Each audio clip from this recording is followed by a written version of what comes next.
Hello and welcome. Tonight, President Bola Tinubu meets Chinese Premier Li Qiang in Beijing, says Africa holds vast opportunities for investment, growth and development.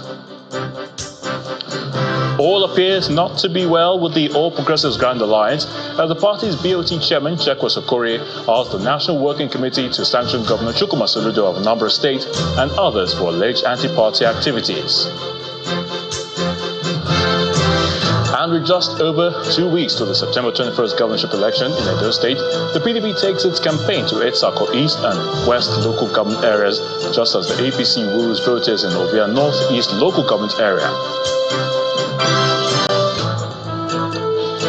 On business news, latest report from the International Air Transport Association shows global air cargo demand surges 13.6% in July amid strong trade. On sports, despite dislocating her shoulder, Team Nigeria's Esther Nwogu wins silver in the women's 41 kg powerlifting event at the Paralympic Games in Paris. And from the nation's capital, terrorists attacked Dafort village in Bokos local government area of Plateau State, killing 7 persons, leaving others injured. And in international news from London, the US has charged Hamas leader Yahya Sinwar and several other prominent figures in the Palestinian group in connection with its deadly attack in Israel on the 7th of October last year.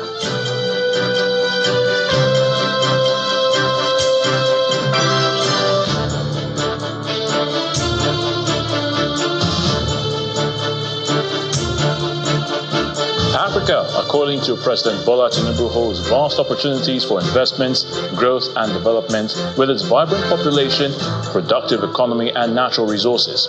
Speaking at the bilateral meeting with Chinese Premier Li Qiang in Beijing, China, President Tinubu commended the role of the Forum on China-Africa cooperation in advancing partnership between Africa and China for mutual development and prosperity.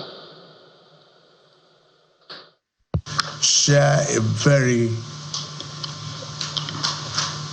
common denominator, which is investment and development, to ensure China and African relationship is encouraged. For me, as a Nigerian, and equally as the chairman of the ECOWAS, I'm happy that the strategic partnership being promoted is acceptable to both sides. And this is the only way to go. Africa is a huge opportunity for economic development. As a great people, I'm willing to partner for progress and development. What is lacking will be the focus of the FOCAC and the areas that we can collaborate to make the relationship mutually beneficial to all of us. The Trade Union Congress of Nigeria, the TUC, described the recent hike in the price of petrol as a blatant disregard for the welfare of the Nigerian people, particularly the working class who bear the brunt of such decisions. A statement signed by the president of the union, Mr. Festus Osifo, notes that the hike was done without consultations and that it will further impoverish the masses.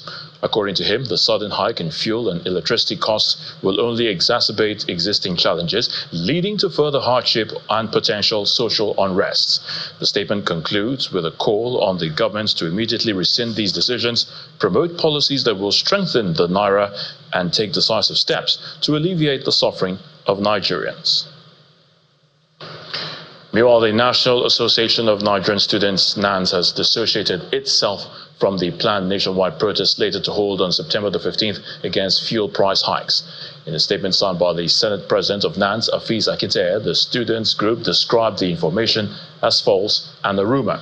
The Senate President of NANS in the statement further described the information as a baseless one that does not represent the position of NANS. He, however, called on security agencies to launch a thorough investigation into the source of the misinformation. The Speaker of the House of Representatives, Tajuddin Abbas, is urging youth in the country to pay attention to details in order to achieve success and become good leaders. He stated this at the National Assembly during an interactive session with the third cohort of the Legislative Mentorship Initiative, where he asked young people to be patient in getting their rewards. According to the Speaker, the 10th House has continued to prioritize issues affecting the youth in the country and will open more channels of communication with them for exchange of ideas on how to better their lot. Now, the chairman of the Board of Trustees of the All Progressives Grand Alliance, ABGA, Mr. Chekwas Okorie, is asking the National Working Committee of the party to activate its disciplinary committee to sanction Governor Chukwuma Soludo of Anambra State and others for alleged anti-party activities. The ABGA Board of Trustees chairman made the call at a news conference in Abuja, describing as repeated efforts by chieftains of the party to rein in on Governor Soludo to give peace a chance in the party. Mr. Okorie warns that nobody within or outside the party will be allowed to destroy ABGA. When the Supreme Court of Nigeria delivered an unambiguous and decisive judgment on the ABGA leadership dispute, which affirmed Chief Edo State as the national chairman of ABGA, every reasonable Nigerian expected that the protracted leadership dispute in ABGA will cease finally, following the general rule that there must be an end to litigation. In spite of all entreaties to Governor Soludo to give peace a chance, to allow ABGA to live out its full potential and promise, he remained recalcitrant. It is on behalf of the Board of Trustees of the All Progressive Grand Alliance, ABGA, that I advise the National Working Committee of ABGA to activate without delay the party's disciplinary machinery. I strongly advise that the party's disciplinary measures must include but not limited to Professor Chukwuma Soludo. The sanctity of the supremacy of the political party in party democracies all over the world must be sustained and maintained. Now, the candidate of the All Progressives Congress for the upcoming Edo governorship election, Monday Okwebolo, has reaffirmed his plan to revamp the education sector in the state if elected. This followed the APC campaign team's visit to Ebomisi Secondary School along the Benin-Akure Road during their tour of Ovia Northeast local government area. The APC campaign, ahead of the 21st September Edo governorship election, has brought it to Ovia Northeast local government area. Party faithful and supporters from Uhere and Isiwa wards are assembled here in Odigi community. Promises to address pertinent issues affecting the people of this area as well as the state are delivered. If you look around the schools, even the red roof that I built, today there are no teachers. The next governor has a solution. Honor Yomiwa as his deputy.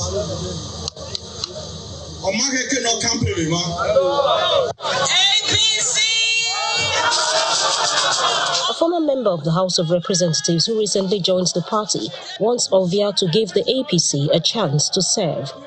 Ovia is one of the most underdeveloped federal constituencies in Edo South. And for us to be developed, at least say if you get deputy governor, development will start in where? Away from Odigi, Ugbo community, also in Ovia Northeast, is another area the APC campaign train visits. But this time, the attention has been drawn to Ebomisi Secondary School, and a tour of the facility follows.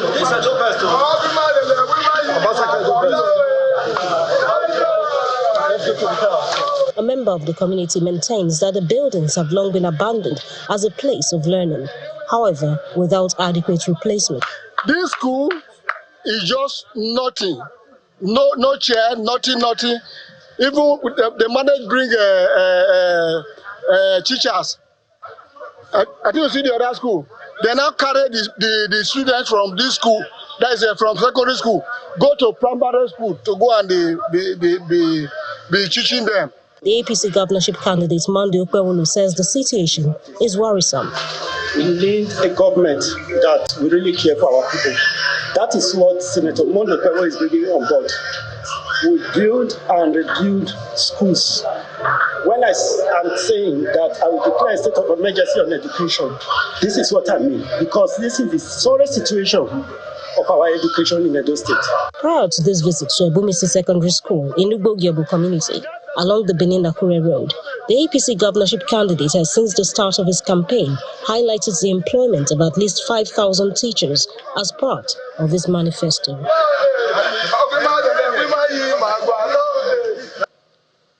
Meanwhile, the Edo State governorship candidate of the People's Democratic Party, Mr. Aswe Ighodalo, is assuring residents of the state to make use of the marine economy and natural resources to better the lives of the people. The PDP candidate stated this during his campaign in Isako East and Central local government areas of the state. The People's Democratic Party Edo governorship campaign train makes a stop in the hometown of late media owner Chief Raymond Dokpasi in Isako East local government area of the state. Governor Godwin Obaseki is accompanied by the party's governorship candidate, Mr. Aswe Ighodalo.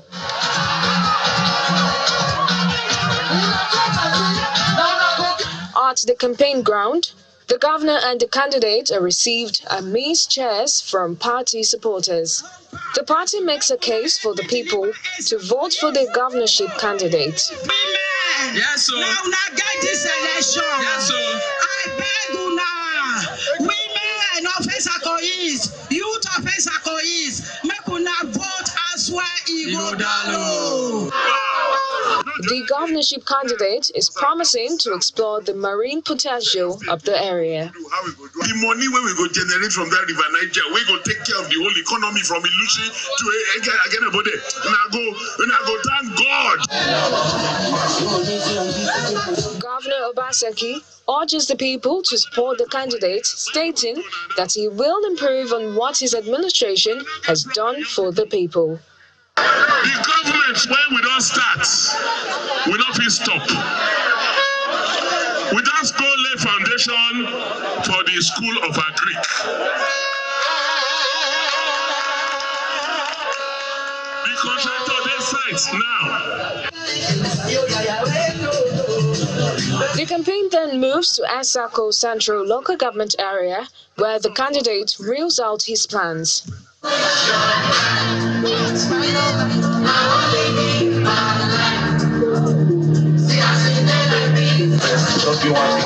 The candidate urged his supporters to mobilize the voters to come out en masse and ensure victory for the party.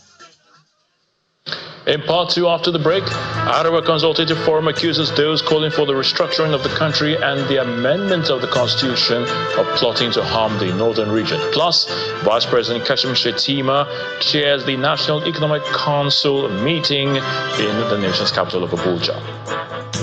Please stay with us. Welcome back. If you've just joined us, you're watching the news at 10, reaching you live from Channels Television Lagos. A reminder of our top stories. President Bola Tinubu meets Chinese Premier Li Qiang in Beijing, says Africa holds vast opportunities for investments, growth and development. All appears not to be well with the All Progressives Grand Alliance as the party's BOT chairman Chekwa Okorie asked the National Working Committee to sanction Governor Chukwuma Soludo of Anambra State and others for alleged anti-party activities. With just over 2 weeks to the September 21st governorship election in Edo State, the PDP takes its campaign to Isako East, West and Central local government areas as the APC woos voters in Ovia Northeast local government area. And the U.S. has charged Hamas leader Yahya Sinwar and several other prominent figures in the Palestinian group in connection with its deadly attack on Israel on October the 7th last year.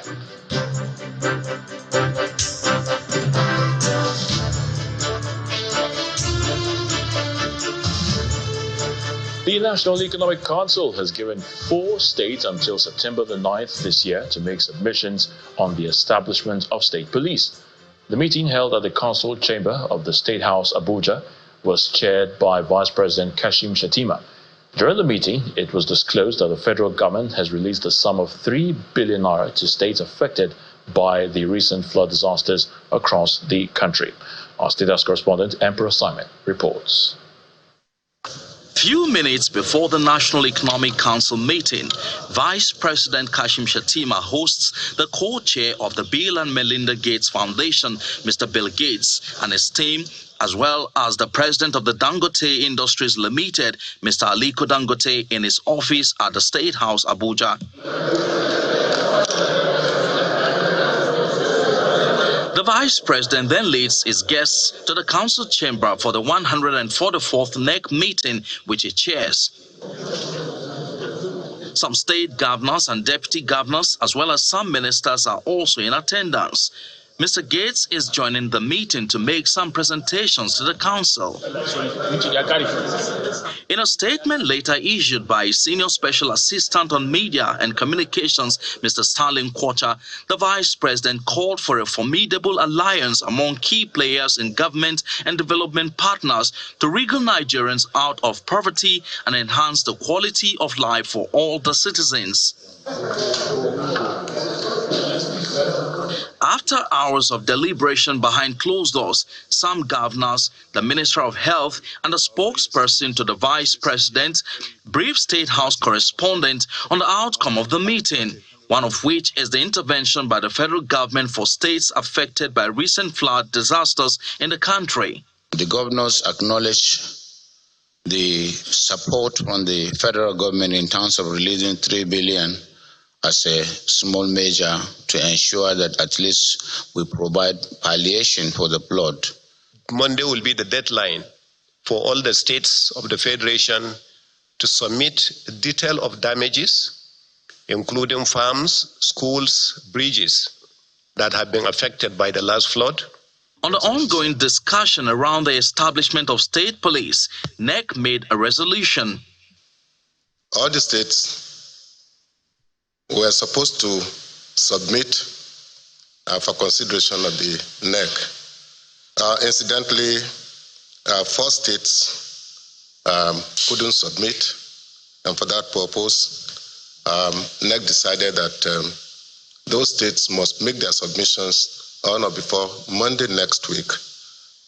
Otherwise, whatever decision NEC takes on the establishment of state police will be binding on those states that refuse to submit to make submissions. The Council also made some resolutions aimed at enhancing the country's nutritional outcomes and combating polio. Key decisions were taken to include a food and nutrition security task force, which we have already established at the federal government level. But states will also mirror that, which is a multi-sectoral governance and coordination platform to ensure that we address the challenge of acute malnutrition, moderate malnutrition, and over time, even the stunting that we are faced with as a country. It is expected that both the federal and state governments will build on the decisions that have been taken while deepening their collaboration with the development partners. From the presidential villa, Emperor Simon, Channels Television News. The Arewa Consultative Forum is alleging that those calling for the restructuring of the country and the amendment of the Constitution are plotting to harm Nigeria's northern region. The chairman of the forum's board of trustees, Mr. Bashir Dalhatu, stated this during the meeting of the forum in Kaduna. However, Mr. Dalhatu maintains that the northern region is not against the review of the Constitution. The Board of Trustees of the Arewa Consultative Forum convenes a meeting to discuss national issues especially as it affects northern Nigeria. Some former governors and ministers are in attendance. The forum takes a position on the recent calls for the restructuring of the country. The presidency may not be averse to making a similar attempt at an unnecessary constitutional review before the end of their tenure. Whether or not the federal government sponsors one or more exercises at constitutional review, it is necessary to dispel the impression that the North is or has been shy or is averse to or afraid of any review of the Nigerian Constitution. The forum also highlights some of the challenges confronting the nation, including the recent hike in the price of petrol. There does not appear to be any end in sight. Because of the strife, food production is becoming increasingly difficult as farmlands are abandoned and the farmers are either killed or are fleeing to IDP camps. Whatever it takes, these crises have to end, and end quickly. Our survival depends on it. Dependent levels of poverty, deepening levels of poverty, destitution and hunger, growing joblessness, especially among the youth, and the twin calamities of Almajiri and street children are all crying for solution. The forum maintains that northern Nigeria will consider all proposals for the restructuring of the country, as well as the amendment of the constitution, in pursuit of its legitimate interests. So let's now head to the nation's capital, where Gloria Umezoke is standing by to give us the very latest from Abuja studios. Over to you, Gloria. Many thanks, Ayo. No fewer than 7 persons have been confirmed dead and some others injured in what is seen as a resurgence of terror attacks in Bokos local government area of Plateau State. The Bokos Cultural Development Council, in a press statement signed by the chairman, Pamasum Fudang, expressed sadness on the resurgence of deadly attacks by terrorists targeting ethnic minorities in Bokos local government area of the state, in spite of the Nigerian military peace agreements. According to the group, the latest attack in Darfur occurred on Tuesday night in a commercial area not far from a military base, which left at least 7 people killed. The group, however, expressed its appreciation to the Special Task Force Operation Safe Haven for responding to the attack, while calling for an investigation into the role of some security personnel manning the nearby base in Darfur. Confirming the incident, Special Advisor on Security to the Governor and Commander Operation Rainbow, retired Brigadier General Garki Shipi, stated that the attack occurred after a long while of relative peace recorded in the affected areas. An Abuja High Court has declined the request by organizers of the End Bad Governance protest to vacate an order which restricted them to the Moshood Abiola National Stadium in Abuja for the purpose of staging their protest. At the resumed proceedings, Justice Silvanus Origi had requested explanations from counsel to the FCT Minister George Ibrahim whether the suit still had life in view of the fact that the August 1st to 10th protest had come and gone. The counsel to the FCT Minister in his response informed the trial judge of a letter written to the FCT Minister by the protesters where they assert that a protest may last longer than August the 10th. He also drew the attention of the court to fresh processes filed by the minister, Mr. Omoyele Sowore, and 3 others where he alleged that they were still in the mood for another round of protests. Although Justice Origi maintained that the order he issued on July the 31st in an ex parte application was for August 1st to 10th protest, the FCT minister said that it would be in the interest of peace for the order to last till the hearing and determination of his motion on notice. The vacation judge, however, opted to return the case file to Chief Judge of the High Court for reassignment to a regular court for adjudication. The Nigerian Bar Association is promising to offer free legal representation to the End Bad Governance protesters with court cases across the country. President of the NBA, Mr. Afam Osigwe, who announced this on his X handle today, also directed NBA branches to monitor the legal proceedings across the country. In a statement, the NBA president says, and I quote, "I have directed the branches of the Nigerian Bar Association to monitor the trials of the NBAD governance protesters. Additionally, I have launched a pro bono support initiative for protesters who lack legal representation." The Nigerian Bar Association Citizens Liberties Committee has been tasked with liaising closely with the chairman and human rights committees of NBA branches in regions where protesters are currently being prosecuted. This ensures that no defendant suffers injustice. The statement further adds that the NBA legal team will continue to monitor court proceedings to ensure that trials are conducted with strict adherence to the due process, safeguarding the legal rights of all defendants. The Nigerian Bar Association legal teams are in courts and will continue to monitor proceedings to ensure that the rule of law is upheld, the human rights defendants are protected, and justice is served. 9 of the NBAD governance protesters were remanded in Kuje Correctional Center after being charged with treason, while the court ordered the remand of the only female among them in Suleja Correctional Facility. Still ahead on the news at 10, latest reports from the International Air Transport Association shows air cargo demand surges 13.6% in July amid strong trade and e-commerce. But that's in business news. Which one is again?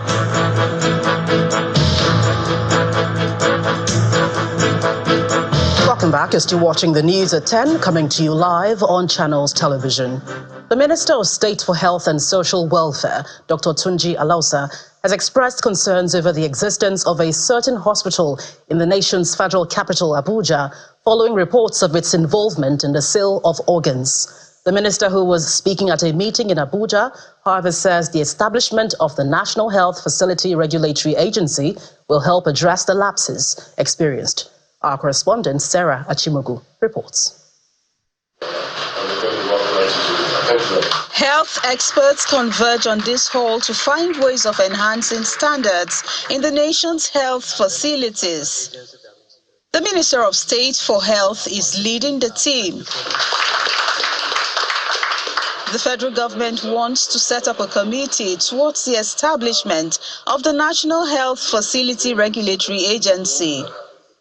However, before inaugurating the committee, the Minister of State for Health shares his concerns over hospitals operating in spite of breaching some standards. What about the hospital that had been flagged, had been publicly exposed, where this illegal harvesting was taking place?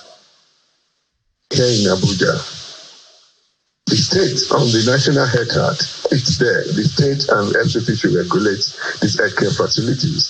But today, that hospital is still open, no sanction. Members of the committee then step out to receive the terms of reference for their latest assignments.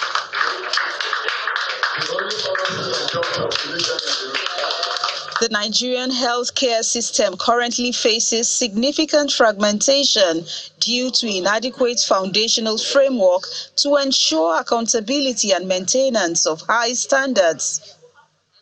Members of the committee speak on how they will contribute to resolving the challenge. We're going to model this to focus on patient safety, making sure that we deliver effective therapy to patients, making sure we're responsive and we're caring. We've heard about the organ harvesting debacle across the country in recent times. So all of these come together to let us know that we do need a watchdog. A lot of people are suffering from patient safety accidents that are avoidable. So what we're going to get from this is that there will be standards that people will be held accountable to, and people won't just be able to put up facilities and call them hospitals or clinics. The National Health Facility Regulatory Agency, when established, will play a critical role in regulating and enhancing the quality, delivery, and safety of healthcare services nationwide.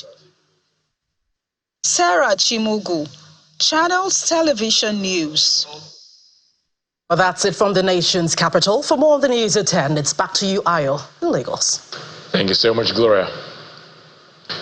The governor of Delta State, Sheriff Oborewori, has reaffirmed his commitment to ensuring that only quality projects will be executed in the state. The governor was speaking during an inspection tour of the 20-kilometer Trans-Warri Road and bridges, as well as the Omadino Technical College in Warri South local government area. The construction of this 20.8-kilometer Trans-Warri Road with 24 bridges is still ongoing. It's expected to connect several riverine communities, and Governor Sheriff Oborewori is out here to inspect the multi-million naira project, which was initiated by previous administrations. Although the last bridge linking Ode-Shekiri has been completed, the governor wants to see the whole project completed, reiterating zero tolerance to shoddy jobs. We cannot say now that the job is good until it's completed, because there are some jobs they will say it's good, and at the end of the day, you go at the final stage, you find out that the job is not good. You are aware that when I went to inspect one project last week, they said they've completed that project. And I said, okay, we're supposed to commission that project last month. And I said, no, before I commission a project, I will need to go and see the project. And we went there to inspect the project. You can see that there are some little things. So, and this will serve as warning to all site engineers who compromise. Because some of them compromise. I will not take that when they compromise. He's joined by the Olu of Warri on the inspection. The monarch also promised to closely monitor the project. It's consistency. Yes, it has taken time, but that it's happening now, we are grateful that it's here. That's all we'll say. And we'll just continue to encourage the contractors.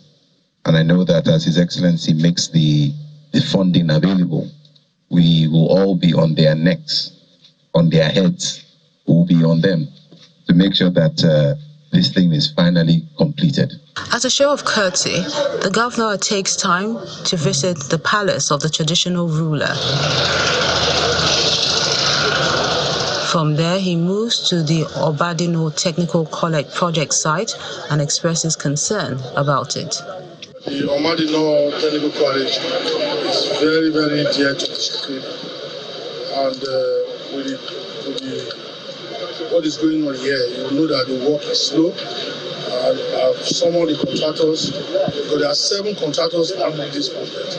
The reason why they gave it to 7 contractors is for them to be able to complete at a good time.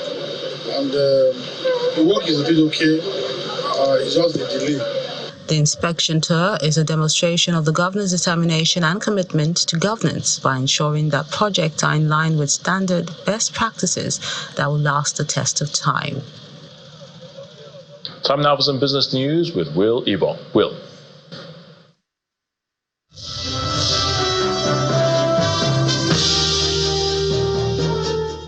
Thank you, Ayotunde. Now, global air cargo demand jumped by 13.6% in July compared to the same period in 2023. And this is marking the 8th consecutive month of double-digit growth. And that's according to the latest data by the International Air Transport Association, IATA. African Airlines saw a 6.2% increase in air cargo demand, the lowest among all regions and their lowest for 2024. Despite this, global capacity grew by 8.3%, mainly due to a 12.8% rise in international belly capacity. IATA's Director General Willie Walsh points out that air cargo is benefiting from strong global trade, booming e-commerce and challenges in maritime shipping. He therefore expects demand to remain strong as the peak season approaches. The Lagos Chamber of Commerce and Industry, LCCI, says petrol subsidy is unsustainable as the current official price hits 855 naira.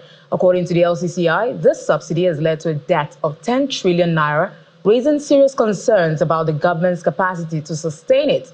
The LCCI warns that removing the subsidy entirely could sharply increase fuel prices, causing inflation. Higher fuel costs would impact transportation, power, and production, potentially leading to businesses to close and jobs losses. Despite these challenges, the LCCI remains optimistic that the Dangote refinery could stabilize the oil sector. The chamber is now calling for the development of more local refineries, including the Port Harcourt refinery, to boost local production and ensure stable pricing.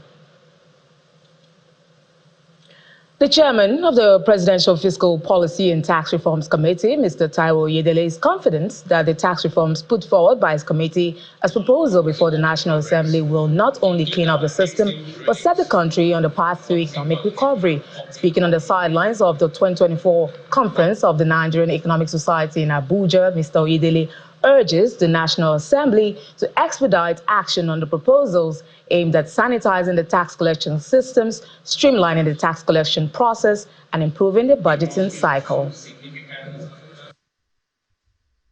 The quick wins are already being implemented. Those include waivers of taxes on food, on diesel, CNG, renewable energy, and we've got some on pharmaceutical, we've got agri. So the quick wins are already being implemented.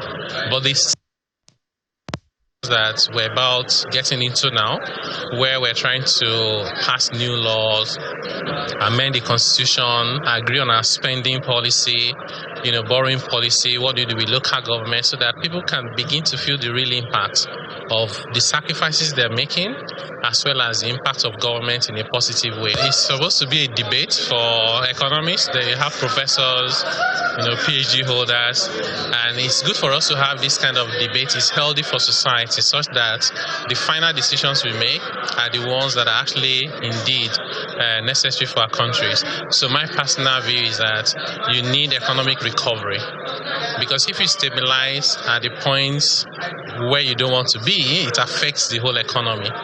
If you focus on recovery, then you recover to a point where you're comfortable, and then you stabilize at that point.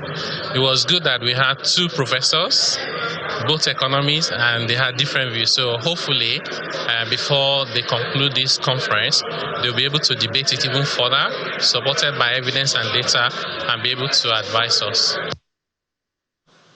Away from tax matters, the domestic equities market bucked the positive trend today as the all-share index dropped by 0.35%. Ini John Mekwa tells us more.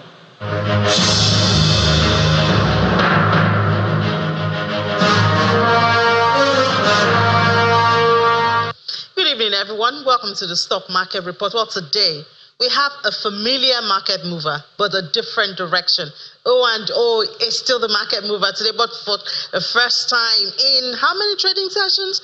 We see it go the red direction. So it opened at 91 Naira, but closed at 81 Naira, 90 kobo, losing 9 Naira, 10 kobo. That's it, O&O for the market mover today. Well, it's been thriving, so it's only natural that investors will take some profit. And congratulations also, we saw this move put O&O among the stocks with over $1 trillion Naira worth. Congratulations to O&O market mover for today. Now let's look at the sectors to see the other stories for today. Banking is down 0.89%.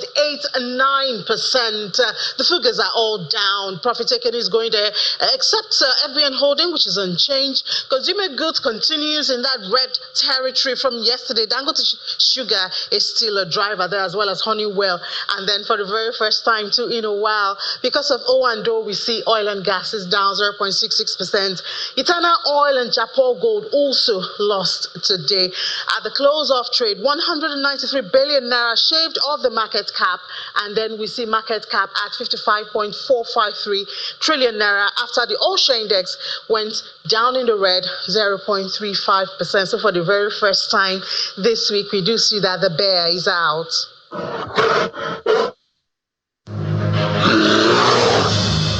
That's it on business. It's back to you, Ayotunde.